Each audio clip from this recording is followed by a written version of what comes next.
গ্রামের নির্জন পথ। চাঁদের আলোয় অন্ধকার কবরস্থানের পাশে থমকে দাঁড়ালাম।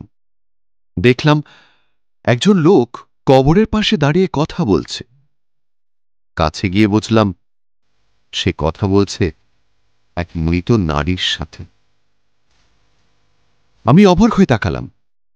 হঠাৎ মৃতা আমার উপস্থিতি টের পেল। লোকটির কাছ থেকে আমার পরিচয় জেনে নিয়ে সে আমাকেও ডাকল।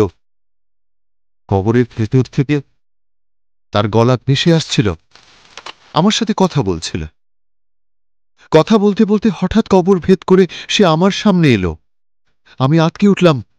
মৃতা তো এক বৃদ্ধা মহিলা, অথচ দাঁড়িয়ে আছে এক অল্প বয়সী অপরূপা তরুণী। তার চোখে অদ্ভুত আকর্ষণ। সে এগিয়ে এসে বলল,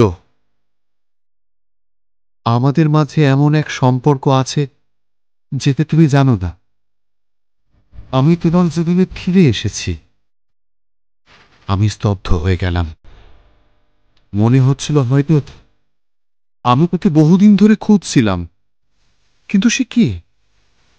কেন সে আমার কাছে এল? চোখের পলক ফেলতেই দৃশ্যটা মিলিয়ে গেল। সামনে শুধু ফাঁকা কবর আর নিস্তব্ধরা। আমি বুঝলাম এটা স্বপ্ন নয়, বরং অতীতের কোনো চাপা স্মৃতি যা নতুন রূপে আবির্ভূত হয়েছে।